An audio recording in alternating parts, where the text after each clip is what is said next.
Asalaamu calaykum waraxmatullaahi wabarakaatu. Maanta waxaan doonayaa walaal inaan la wadaago muuqaal ku saabsan jawaab celinta degdega ah, kaasoo ka hadlaya si aad uga jawaabi lahayd mowqifka soo waajahay oo aanad ka aamusi karin. Aynu gudagal haddaba muuqaalkeena maanta.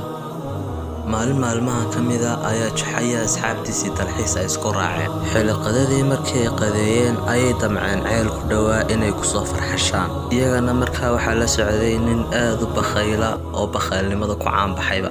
Ceelkii markii ay soo dul istaageen si ay ugu farxashaan ayuu ninkii bakhaylka ku dhex dhacay ceelkii. Ninkii ceel ku dhex dhacay markii ay arkeen Juxaya asxaabtiisii ayay ku yiraahdeen warkeen gacantaada warkeen ku soo qabanay war hano ceelka ka soo saarnay keen gacantaada. Markuu ninkii gacantiisa u dhiibi waayay ayaa Juxa oo dhanka dambe taagnaa ayaa yidhaahday u banneeya waxaan samaynayaa anaa garanaya. Intuu gacantiisii ceelka ku dhaadhiciyay ayuu ninkii ku yidhaahday war hoo gacantayda qabso. Si dhib yar unbuu ninkii intuu gacantiisa ugu dhagay ayuu soo saaray Juxana. Nin baa la weydiiyey maalin oo lagu yidhaahday maxaad ka odhan lahayd hebel. Waxa uu ku jawaabay ninkii haddii uu ka mid ahaan lahaa reer bani Israa'iil markii uu Muuse ku yidhaahday calayhi salaam gowraca saca may gowracay midaan isaga ahayn. Waxaa la soo tabiyay in maalin maalmaha ka mid ah uu ashcab soo maray qolo meel wax ku cunaysa. Wuxuu ku yidhaahday ashcab assalaamu calaykum dadkiina bakhaylinta ahow. Iyaguna waxay ugu jawaabeen wallaahi waxaan nahay dad faxalle ah. Haddana ashcab baa yidhaahday ilaahay waxaad iga dhigtaa aniga mid been sheegaya markii hore iyagana waxaad ka dhigtaa qaar run sheegayay. Intaas kadib wuxuu ku yidhaahday ashcab maxaad cunaysaan duulkiina dhankan fadhiya.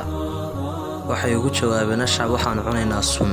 Intuu qaslay buu ku yidhaahday wallaahi idinka dabadii noloshu dhadhanba ma laha. Markaa intuu fadhiistay buu la bilaabay cuntadii. Intay sidaas ku wada egeegeen bii ku yidhaahday war annaga mid naga mida ma taqaanaa. Wuxuu ugu jawaabay isaguna kanbaan yaqaana isagoo cuntadii gacanta ku fiiqaya.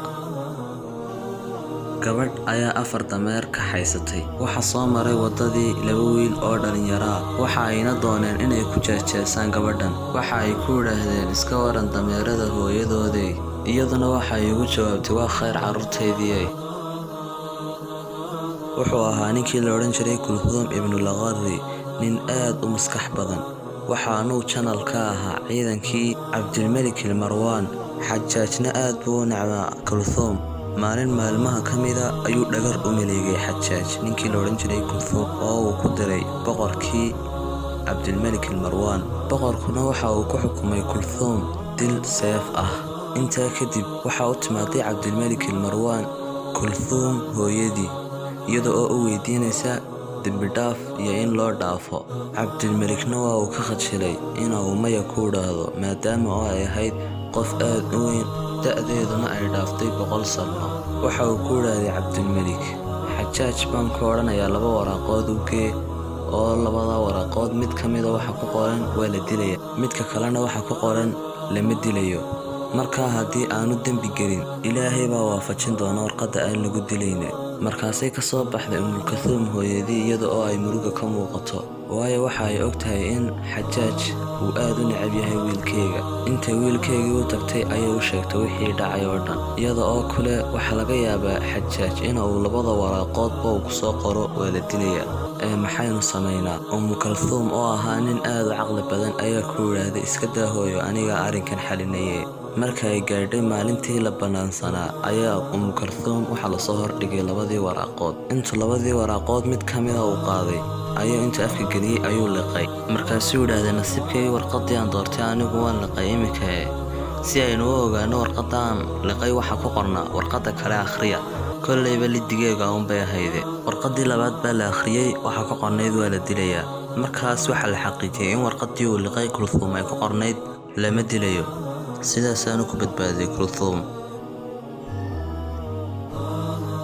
Jawaab quman celinta waxa ka mid ah maalin maalmaha ka mid ah ayaa odayba soo dhex fadhiistay 2 wiil oo dhalinyaro ah. 2 wiil ayaa damcay inay ku jeesjeesaan odayga yar. Markaas mid ka mid ah wuxuu ku yiraahday ma doqon baad tahay adeer mise jaahil.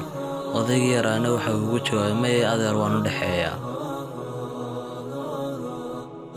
Mar kale waxa laga hayaa inuu yiraahday mid ka mid ah dadka saalixiinta ah waxaan lahaa saaxiib igula tartama inuu iga soo hordheereeyo salaad subax maalin kasta. Anna maalin walba waan ka soo hordheerin jiray.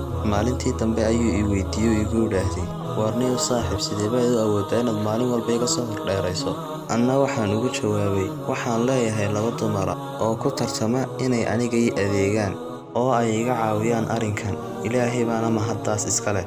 Intay xamaasadu qaaday saaxiibkay ayuu isaguna guursaday gabadhii labaad. Marka Ilaahay mahadii isaguna masaajidku ila seexdaa. Beri baa waxaa jiray nin beeroola ah. Waxa uu watay 4 neef oo riyo ah. Waxa uu ku sii socday suuqa si uu u soo iibiyo. Markaas waxa uu la kulmay nin xagga suuqa ka soo socda. Markaasuu ninkii weydiiyay xaggeed ku sii socota. Markaasuu ku yiraahday suuqan tagaya si aan u soo iibiyo arigaygan. Markaasuu ku yiraahday aniga qof iga wanaagsan oo aad ka iibiso heli may sida aniga iga iibi. Markaas wuxuu u raaciyay imka lacagtii ma haye. Marka aynu suuqa gaadhno ayaan ku siin doonaa lacagta. Markaasuu ninkii ku yiraahday waayahay.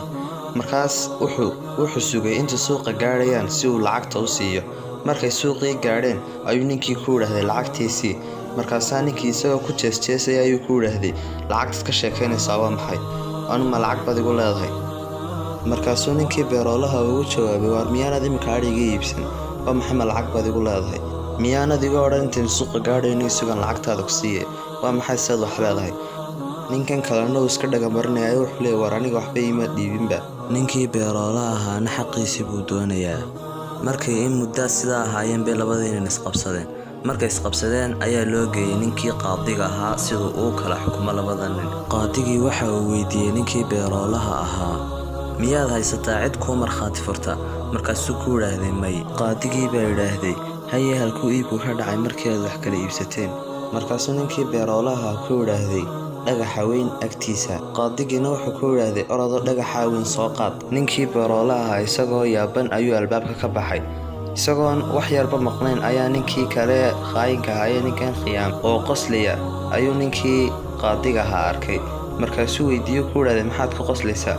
Markaasuu ku yiraahday waxaan ku qoslayaa ninkan caqliga daran leh dhagaxu intuu leekayo doonay inuu soo qaado baleeg.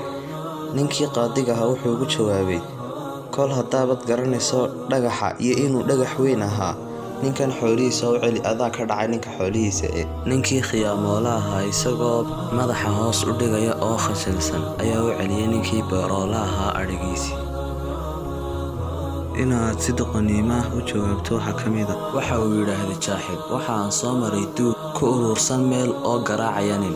Anna waxaan weydiiyay mid kuwii wax garaacayay kamida war maxaad ku garaacaysaa ninkan oo idinku sameeyay? Waxa uu igu jawaabay ninkii wallaahi ma garanayo waxa ay ku dilayaan laakiin waxaan arkay iyaga oo garaacaya ana waan la garaacay dar Ilaahay anigoo ajar doonaya.